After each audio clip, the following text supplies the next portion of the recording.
Appreciate you for hopping on this call today. I just want to tell the audience who you are and what you do for work. Yeah, my name is Chris Rodriguez. I'm with SecretFab. I am the owner and mostly operator of the business. I work it with my brother-in-law and my wife as well, but I wear many hats over here, and Hmm. we do vinyl decals for vehicles, very Hmm. specific applications, and we have our online store. That's awesome. How did you specifically get into that? I'm always curious about how people got into their line of business.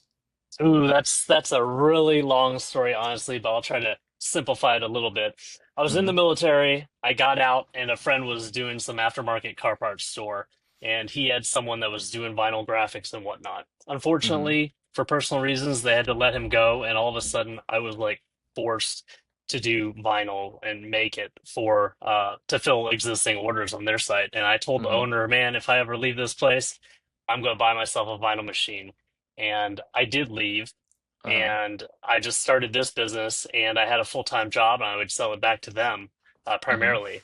But then a couple businesses down the road, they sold out to private equity, and I decided, well, I'm just going to focus on this and sell directly to consumers myself. Oh wow. So you kind of went from like, I guess, kind of working for someone and then just kind of starting your own thing, acquiring the skills from like the previous place, right?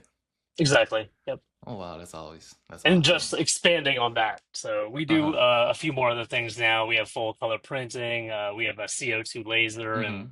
still getting some more equipment and trying to see how we can best serve our customers. That's awesome. So Chris, how did you hear about, our company and services? So I think the algorithm figured out that I was kind of in desperate need to revamp my email marketing, and Hmm. I kept on seeing different people, and then I would look in the comments, I'd see if anyone commented about them, and then I go search on the internet, try to find some stuff about them. But for some reason, I decided to reach out to you guys, and Hmm. your responses were just professional enough that I'm like, well, let's move this along. I got to try someone. And then what were you struggling with before signing up? Like how was the business like, or more specifically like the email marketing side like, and how is it like now? Well, the way it was is I would just push new products at customers because that's the best Hmm. thing I always did with my business is just get new products, and then that's all I had. I mean, I would just push that information to my customers and hope they kind of bite on that. I didn't really get to put any personal time into it and have customers actually learn more about the business and learn about who we were. So I wasn't really building the connections, building the brand or whatnot. Hmm. I was just using email marketing because it's one of the things you're supposed to use. Gotcha. And then how is your email marketing channel like previously versus what you have now? How are like the results compared to back then? Oh, I mean, it's increased tremendously, and it's just something that I don't have to worry about. I've Hmm. tried to read up on best practices of when emails should be sent out or whatnot, but being a business owner, a small business owner, wearing many hats, Hmm. you just don't have the time to do it a lot of the time. And I would fall behind schedule. I would send out emails in the middle of the night, or just because I wanted to send something out to people, but I didn't have time during the day and I Hmm. forgot about it. But now it's kind of on autopilot with you guys. Hmm. So I'm guessing it kind of like helped you freed up a lot of time, just kind of remove that kind of like mental thought that, hey, I still have to do this email marketing. I gotta plan it out for the week. So that I guess like having our service kind of removes like all those like doubts and like just knowing that you have a trusted team to kind of handle that channel, right? Yeah, and I was kind of impressed with how you guys looked at some of my existing social media, YouTube website or whatever, and Hmm. you kind of got a feel for what my business was about. Because in general, it's hard to describe sometimes what your goals are, what you're trying to achieve, but you guys kind of did that on your own. Just like you always worry, like when you hire a new person, that you're going to spend Hmm. so much time training them, like, hey, these Yeah. are the processes, this is what we do, this is what we're about, blah blah blah. But you guys kind of went and did that on your own. So I was surprised, like, oh, you Hmm. get it. Okay. Yeah, we had like that onboarding form that we had you do in the beginning. So that really kind of helped us like understand your business. So, I mean, what do you think about like that whole onboarding of, getting the information from, I guess, like your brain as like the business owner to, us as an agency? How is that process like? No, it wasn't a difficult thing to fill out, which is Mm-hmm. good because I think, again, small business owner, we have only have so much time.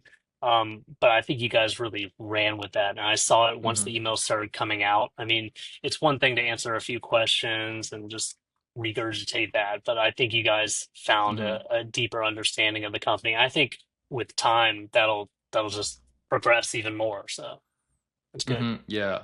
I feel like a lot of people, or just kind of a lot of people in like the e-com industry, right? Like they always think like, hey, I want this agency or like a service buyer to, get it on the first try. But a lot of people don't understand like it's about that relationship. Right? Like for every month that we're working together, we understand, what you want, what the business want, and gradually like we'll obviously improve. But hitting the spotlight in the first like 1 to 2 months, like I feel like that's really, really good as like an agency or service provider. Yeah, Cool. I think you And then guys have will constantly tune it in a little bit more. And I did have questions about some of the emails in the beginning, best practice and whatnot. mhm.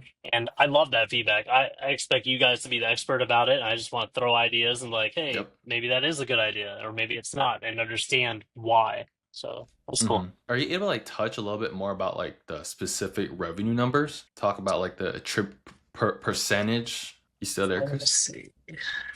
Yeah, let me go back a little bit. It's kind of tricky. Like we're on the downfall of like consumer hmm spending is in general kind of dropping off. Yeah, that's what we're kind of seeing across like our other client accounts too. So I feel like we've gone up at least 10%, but we're hmm on the decline of consumer spending right now, I think.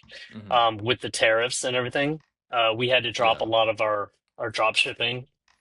So that hmm attributed to like some decreases, but email marketing, the attributed revenue is up, almost 10% now. Okay, Chris. How did my service help you guys solve, what you guys were struggling with previously? Now we're actually on a set schedule. So I see these emails being hmm delivered to the customers pretty regularly. And with any kind of marketing hmm that I've heard about on the internet, and you have to do it kind of regularly in a set schedule. You don't want to have these like huge ebbs and flows where maybe you don't reach out to your customer in hmm like 30 days all of a sudden. And then you just reach out to Yeah. them right before a holiday. I think we're keeping good communication with the customer, maintaining that contact, and people come back from that. What I like to compare like email marketing to is kind of like the school like crossing guard, right? Like the first day of like college or like school, it's like a stranger helping you cross the street, but like by the end of the school year, you're kind of like just kind of know them as like the person you'll see at like 7 a.m. It's same thing with email. It's like they're gonna email us probably today with like a cool like story or like value based kind of learning about the product, things like that. So that's why I kind of like comparing email marketing to. It's just kind of like as time goes on, we're building that relationship with the customer. Yeah, it feels a lot more like a natural relationship versus, throwing a Google ad at them or throwing a Meta, hmm Facebook, Instagram ad at them. It yeah, feels more like a relationship than that. So Yeah. And the thing about email marketing, it's like it's permission based email marketing, right? Like they gave us permission to, send like marketing emails to them. So, it's a very like intimate channel. yeah, Awesome. and So Chris, with the amount of emails these people get, I'm surprised like that the people don't actually drop off that much. I guess as long as you're hmm pushing the right information to them. exactly. I get so many spam emails that I want to just unsubscribe from everything, and these people actually, hmm hey, Talking about that point, like a lot of people that I talk to, they're always afraid of like, customers unsubscribing or, perhaps like just like not interested email want to like leave off the list. But, as like an emails list manager, like we know that we only want people on the list that are, actual customers, right? It's not worth having the people that are going to unsubscribe, they're going to unsubscribe anyways. And if we have those non-customers unsubscribe, guess what? We're saving money on, our email service provider plan like Klaviyo, right? They charge yeah. based on Mhm. contacts. Look, if we're having non-customers unsubscribe, look, that's a good thing. We're decreasing our costs for email. our list is more engaged now because people that are non-customers unsubscribe. So yeah, that's kind of what I look at as for like unsubscribe and engagement rates. It's like it's good that non-customers are unsubscribing. Hope that makes Yeah, sense. and going back and talking about the subscription and the profiles with Klaviyo, I think this year they just really started cracking down on it. I was Yeah. with another email marketing firm before, and they were like, "Hey, don't Mm-hmm. worry, because really it's the emails that matter, not just the profiles." And then I built up so many Mm-hmm. profiles, and then Klaviyo changed how they enforce that, and I'm like, Yep. I'm not pushing out emails to customers on a regular basis. I'm not using it to its, what the way I should be. I'm going to drop the whole thing Mm-hmm. if I don't find someone to do these emails. And then you guys came in. Exactly. It's not worth like keeping all those profiles if, we're not like extracting, revenue or value from it. Yeah, and now as we build more profiles again, I'm not afraid to do that as long as I'm reaching out to these Mm-hmm. people and making use of it. Exactly. Now you know that like, hey, if I collect maybe like 100 emails, this week I can extract like, probably like a few dollars from like each recipient or or something along those lines. Like being able to convert, the specific signups into, customers. That is what you know now. So you're not afraid to like, just kind of invest more in that email marketing side, perhaps maybe like investing in more of like list growth initiatives, things like that. Yeah, and honestly, I want to see this site grow more than like Hmm. Google Ads and Meta and stuff like that. Hmm. I think we'll constantly just be dumping money into that and only get a little bit of Hmm. a return. But I think if this is taken advantage of, it can build something real. I mean, I've always heard that those email lists are really important. Hmm. Yeah. It's like at the end of the day, it's like advertising, e-commerce is all about like costs per customer and then the LTV you're able to, generate, right? So let's say it takes like $100 to acquire a customer on Facebook, and you know that the LTV it's like, let's say like 500 to $1,000. You can spend as aggressively as you want because you know you're gonna get that $1,000 back from them eventually. But yeah, Chris, what is one piece of advice you have for other clients to get the most out of our services? I think you have to trust the process. And don't be afraid to just communicate your worries, your desires, Hmm. and everything, and just start that open discussion so that you know people can help you. I'm Hmm. glad I took that first step to let you guys do that. Thank you for the trust, Chris. And then last question here, what is one piece of advice you have for people that are on the fence of working with us? What would you say to them? Yeah, I think you have to give something a try. If you haven't done it before, or if you've been burned, just start a consult with you guys. At least Hmm. have hear you guys out and check out some of the things that you guys have done for other businesses as well. I think they could possibly be pretty surprised. Yeah, it doesn't hurt to like have a chat, right?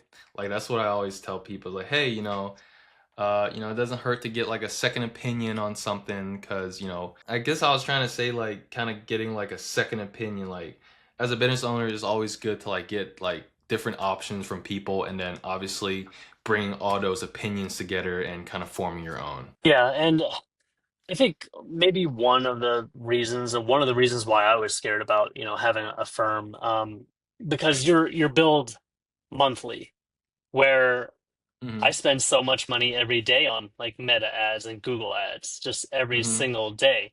Not as much as the firm costs per month, but Hmm. yeah, just being hit by it. You spend so much on ads on a daily basis. I bet you your guys' fee will be less than whatever they're spending on ads. Yeah. I think we recently like had like a realization for like ad spend too. It's like if you're spending, let's say, like $1,000 on ads, like what is the ROI if we improve like just the camera quality? So yeah, appreciate you, Chris, for jumping on this call, and it's always a pleasure talking to you. Yeah, no problem. Like I mentioned earlier, it was good to see you face to face. I always see Yep. you on those Facebook ads or maybe Instagram as well, but now we're actually having a back and forth conversation, and you're not AI, Yep. so that's cool. All right, man. I appreciate it, Chris. All right, Mark, you All have a right. good one.